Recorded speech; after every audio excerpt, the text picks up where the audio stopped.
Well, hello and welcome back to my YouTube channel. My name is Billy, or rather known as Olo Lwetsu. Whatever nickname you choose, you know the number one rule, you just have to pronounce it correctly. Thank you so much for coming back and watching another video by me.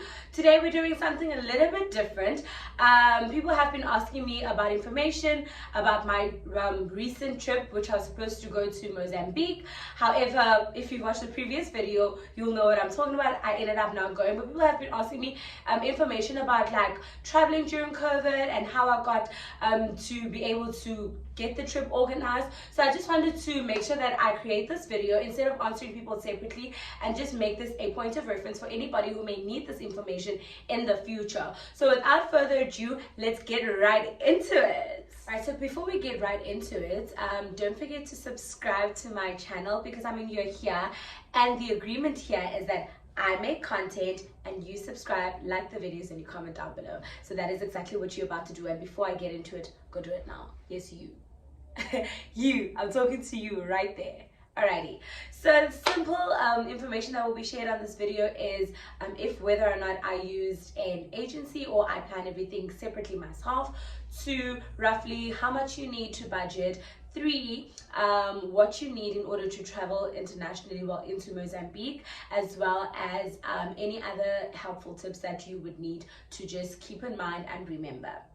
All right, let's get right into it. Okay, so just want to make a quick disclaimer. I will be randomly looking down here. That's because I did list a few questions that people were asking me, just so that I also keep in mind the important information that I want to share. Also, someone said to me I speak really fast. If you guys feel like I speak really fast, just let me know in the comment section so that I can like slow it down a bit. I'll try and slow it down, but I'm just so used to speaking like this. 2, my lighting will change from time to time because I'm using natural lighting, and we all know that the sun changes all the time, but we'll push through and get through this video as best as we possibly can. All right, so first and foremost, the one thing that people were asking me is, did I organize the trip separately, like each and every detail of it myself, or did I have a travel agency that did everything? So with regards to the Mozambique segment of the trip, that was organized by an agency, and the name of the agency is Road Trippers, and I'll actually put their name over here for you, and actually put their Instagram handle so that you can go there. So Road Trippers is an agency that is located in Durban, and basically they've got different trips and different packages. So they do work with packages, which I personally love, because I feel like you get to get around it deal rather than having to pay for things separately. Because before deciding on Mozambique, I did consult with different agencies, and they worked very differently, where you pay for one thing and then there's certain other things that you have to pay for. And then the information to remember is that Road Trippers does depart from 2 main cities, Durban or Johannesburg, but with our specific trip we departed from Johannesburg. So if you are not from Johannesburg, or if at the time of the trip you will not be in Johannesburg, you would have to then find your own way to Johannesburg, and then they will transport you to Mozambique, and from Mozambique right back to Johannesburg. Okay, so that's one thing to keep in mind. Our trip was a 3-day trip on the island, so it was from the 20th until the 23rd. And to make sure that it is 3 days on the island, you do depart the previous night, so the night before your trip. So what would happen is that you would get there on the 19th to Johannesburg, that is, wherever the location that they will choose is, and then you guys will drive to Mozambique. The drive is about 10 hours long, so you leave at night so that you can get there in the morning.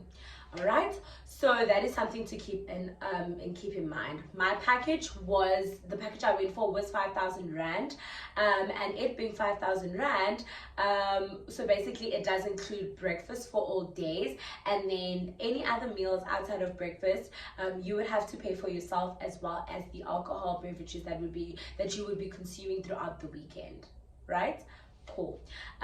In addition to that, I wanted to take part in some activities, and for Mozambique they do have activities, additional activities that you can add to your package at an additional cost, of course. The two options were snorkeling as well as a market day tour in Maputo, which is the capital city of Mozambique, right? So snorkeling is 500 rand, so it's an additional 500 rand, and then the Maputo trip is 500 rand as well, if I'm not mistaken. So one is either 500 or 550, but I'll double check and then I'll just add it up here. So moving more in depth into the payment and in terms of just how to budget the whole Mozambique trip, this is information that you'll need to remember and keep in mind when it comes to planning what your affordability is in terms of the trip, right? So as I've mentioned, it is 5,000 rand to go to Mozambique for that trip, or well, for my trip specifically. Yeah, so for my trip specifically it was 5,000 rand, and then I added the Maputo market day tour, which was an additional 500 rand, so that would bring it to 5,500, and then there was an additional 150 rand, which is admin fees. Right, so now you have 5,650 rand that you need to pay at least a month or 3 weeks before your departure date, right? So the lovely thing about road trippers is that they do understand that their trips are tailored for a wide variety of customers. So it could be people who are working, who can afford to pay the money up front, or students, or people who are freelancers, and not everybody can basically afford to pay things up front. So they do have a wonderful system which is called the Stockfell payment method, which allows you and your mates, or you alone if you are a solo traveler, to pay off in installments. So how this works is that you basically have the option to pay down a deposit of 1,000 rand. This 1,000 rand is an individual deposit. So if you're traveling with your friends, each person within the group has to pay an amount of 1,000 rand each, which secures your spots. If you are traveling alone, the same option is applicable to you. So basically you pay 1,000 rand, and then whatever the remaining amount, depending on the trip that you're going to, the time, and what your total balance would be, that would be split up until a month before you leave. So if you pay your deposit in February and you want to pay it over time, it will be split up, and you want to leave in August, it will be split up, and end of July, or in July, you would have to pay, the total amount due, right? Then they will split it up in affordable installments, and then you will have to pay that off. Alternatively, you can pay it off in 3 months, whatever tickles your fancy. Okay. Another thing that is very important that I want to add when it comes to deciding when it is that you want to go to Mozambique is the weather. This is extremely important because it helps you decide the activities that you'll get up to, and whether or not that is the ideal time for you to be able to get the full experience out of the trip that you would have planned for yourself and your mates. Cool. So Mozambique does have two main seasons, which is the dry season as well as the wet season. Dry season would be your no rain, cooler time of the year, where you guys get to get good weather. You guys are outside, and you can be sure that basically there won't be any rain. Alternatively, you have wet season, which is very hot, but it's also very rainy. So chances of you guys experiencing summer rain during your time is really, really, really high. Which means that you have to then think to yourself, do you want an extremely hot time, but you might experience summer rain, which might hinder a lot of the activities that they have, because they have pool parties, they have bar hopping, and all these outdoorsy experiences for you. Do you want to experience that in the rain? Or do you want to have cooler weather where you can be out and you won't be scorched, like you won't literally be burned by the sun? Dry season was what we chose. Dry season is what I would advise anybody to choose. So dry season is typically from May right through till October, and then wet season would be from November right through till April. So that's just something that you need to consider. All right, so we've been able to discuss all the necessary details, well, most of the necessary details that you'd need to keep in mind in terms of what you need for you to be able to secure your spot. And now that you've secured your spot on this trip, and you know that you and your mates are going for sure, this is the next part that you need to consider, and you need to plan thoroughly for yourself. Remember, I did mention that if you're living outside of Johannesburg, which is the departure city, you will have to get yourself there and you will have to get yourself home. So you would have to then plan flights. What I would advise is get your flight for the day of departure. The departure time is pretty late, which means that you can leave from your city anytime during that day, as long as it's obviously within time for you to travel to Johannesburg and make it for the departure time. Departure time is usually between 8 p.m. and 10 p.m. the day before. So remember, I did say that you're on the trip for the whole 3 days, but you leave the night before. So just keep that in mind. And this is a great option because it allows you to not worry about things like accommodation, especially if you don't have anybody in the city, which would be Johannesburg. So if you don't have anybody in Johannesburg, then that means that you'd have to pay for accommodation, and honestly, it is really unnecessary. So just keep that in mind. Now, the nerve-wracking part would be the COVID test. We are living during a pandemic. We're living in the middle. We are living during a pandemic, and we do know that we need to make sure that we keep ourselves and we keep the people around us safe, and anybody else that we will come in contact. So the most important thing when it comes to traveling outside of the country, more than anything, is getting a COVID PCR test.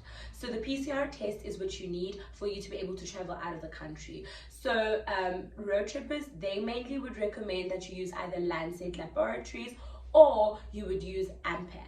So you can always Google which lab would be closest to you, and then you can definitely go with those labs. You don't necessarily have to make an appointment because you literally just get there and you stand in line. So basically how it works is that they will tell you that you need to make sure that you get your test within 72 hours of the departure time. So 3 days up to the day of, which obviously no one wants to do. 3 days up to the day of leaving would be when the test, that's when they will take your test, and that's when they would obviously accept the results. Anything before that, null and void, it doesn't count, so don't do it. What you can do, which I would also recommend because of how my thing worked, at least 2 weeks to a month. So a month to 2 weeks before you travel, go and get a test. Go to a local clinic, go to a hospital or something, or like doctors that do tests, or even to the labs if you have the money for it, and get a test. This will tell you where you stand, because remember that COVID is detectable in your bloodstream up to a month after you test positive for COVID, that is. So just keep that in mind, just so that you know if you need to postpone the trip, or if you need to just isolate, do whatever you need to do that. So I just wanted to add that there for you. So once that happens, you go and then you guys will depart to Mozambique. At the border, they will take your test results and they will scan them. So it is very important to make sure that your results are accurate and to make sure that you have your results present. You don't necessarily have to print them, but it would obviously be better if you would print them, just so that everything is smooth. They will scan it just to see that the results are accurate and that the results are verified from a trusted lab, and then you can go through. So once you are there, you guys will have the weekend, and then when you do come back and you cross the border, what they usually do is that they do a random test on a random person. So like that, then they'll pick out one random person and then they'll do a rapid test, just to make sure that you guys are safe to enter back into the country. So that's something that you need to make sure that you also keep in mind when you are on holiday, so that you do also protect yourself and you also make sure that you are safe, because you wouldn't want to find yourself in a position where you have to be isolating in a foreign country for 14 days and you're probably going to put in a squatter camp with people that you don't know, and you don't even know how you're going to be treated. And we all know how things are in Mozambique right now, and you don't want to find yourself in that kind of position where people have to leave you there and come back home because you did not take the necessary precautions to protect yourself. Alright, so now we have discussed how you can get over the border and how you can make sure that you get to the actual holiday. Now let's talk about the rather fun stuff, or the other details that you would need to just keep in mind, remember, in order for you to be able to make sure you've got these things down and you've got these things sorted, right? One, you don't have to change your currency. So basically it is better if you carry cash, because then you can just buy things like simply. You don't have to change your South African rands to the Mozambique metica, which is the currency that they use in Mozambique, because they do accept rands. The only thing is that they will give you change back in the metica, which is their currency, and you can change that back when you get back, or you can even keep it as a souvenir. It is entirely up to you, right? With certain cards, you can use them internationally depending on what card you have and what bank you use, but I think most banks, if not all banks, do allow you to use your cards all over the world now, right? So you should be able to swipe those. And then now the next thing that you need to remember is the one thing that is so important, so that you can make sure you make the most of your trip, which is your budget. Generally, I would say you don't need a lot of money. You need roughly about anything between 3,000 to 5,000 rand, depending on how much you want to spend, right? And this is obviously considering if, for example, you are going to go to the market and you want to buy souvenirs, then obviously like that 5,000 rand would be great, because then maybe 1,000 you can keep for like souvenirs. And if you're going to buy some alcohol on the island. So basically when you do cross over into Mozambique, what happens is that you can carry a little bit of alcohol. Each person is allowed a bottle each, and then you can have like alcohol in the car, in the bus that you'll be traveling with, that you can drink on the way. So if, for example, you want to buy alcohol for the room, when you are there, you would obviously have to keep a little bit of money on the side. Also, you do need to bring some meat, because obviously they are not gonna, like the agency, the people you're traveling with, they're not going to carry meat in terms of the brides and stuff for everybody. And remember, I did mention that you need to be able to pay for your own lunch and dinner, because they only provide you with breakfast. So in that case, a lot of the time during the day, they have like spit brides, they have brides and all those things. So there is a restaurant on the island that you can buy food from, but you would have to have your own meat. So basically you can either go, there are stores around, you can go buy there, or you can carry meat, which you obviously have to budget for, and which I would recommend you buy in Johannesburg, because it doesn't make sense for you to fly, for example, from Cape Town to Johannesburg with meat, which those are things that are little things that are so easy to forget, but you do need to keep them in your budget, right? Pardon. Right, so another thing that a lot of people definitely always forget is that you need to get malaria tablets, right? Okay, so now we've discussed pretty much everything, and if there is anything that I'm forgetting, please do not hesitate to drop me a comment and just ask me what it is that you would like to find out. If I do not have the answers to whatever questions you may have, I will definitely direct you to the person who will be able to who will be in a position to give you those answers that you need. So let's do a quick checklist of what you need, right? You need a passport, a South African passport, and your passport needs to be valid up to 6 months after your trip. So if you're traveling in August, it needs to be valid up to 6 months or more after you come back from Mozambique, right? That is something that they'll tell you. So you need to get that in order. So if your passport is going to expire in November and you're traveling in August, they're not going to allow you to go with that passport. You're going to have to get a renewed passport. Right? Cool. Something else you'll need to get is these. I haven't disposed of mine. Don't ask me why. They've been in my handbag since, and every time I'm just reminded of the fact that, oh my god, I was actually supposed to take these. So these are malaria tablets that you'll have to take. So how these work is that you don't need a prescription for them. You can definitely just go to any Clicks or any Discam. We got ours at Discam. And you just let them know that you are traveling. So basically what the pharmacist will explain to you is that you need to take them at least a day before your departure, and throughout the course that you're away, and 7 days after you return. So they'll always ask you how long you're going for, so that they can give you enough for the time that you'll be away, and enough for the 7-day duration that you come back. And you need to make sure that you take these at the same time for that entire course. Something else you'll need is these babies over here. This is just a mosquito spray for the room, just to make sure that your room is mosquitoes free. So this, and you can also get the ointment or the spray that you can apply directly on your body. I obviously didn't get to use mine, but it's fine. It's summer, it's mosquito season, so I'll just use this mosquito repellent spray when it is summer, so it's not a train smash. And then yeah, so obviously you'll plan your clothes, what you want to wear. Remember, it is hot, you are on an island, so you don't want to be dressed all warmly and whatever.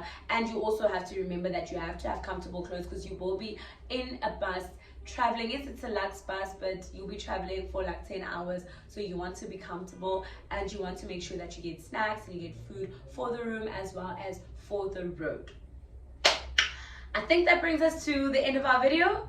Yes, that does bring us to the end of our video. I hope you did enjoy this video, and I hope it was very informative, and I hope I've answered all, if not most, of your questions. And if you do have any further questions, please feel free to drop me a message on the comment section, and I'll be sure to attend to each and every one of you guys. Thank you so very much for watching my videos. Thank you so very much for the support, for the words of encouragement and affirmation. I really appreciate it. And we have some more exciting content coming up. Those that follow me on Instagram and have my number may have a little bit of a clue, but that's not important right now. I will see you guys in my next video. And before I leave, I just also want to mention that I am looking for suggestions with regards to just some lifestyle and a bit of fashion content, and even beauty content, if that's what you guys would like. Let me know what you'd like to see from me. If there's anything specific that you think would look great on my channel, or that you think I would be able to do great, let me know, so that I can be able to also try out that kind of content, because I do want to make sure that I deliver content to you guys that is interesting and that you guys would actually like to see. But for now, that is it from me. Thank you very much for the support, and thank you very much for getting to this part of the video. Thank you, and goodbye. Mwah!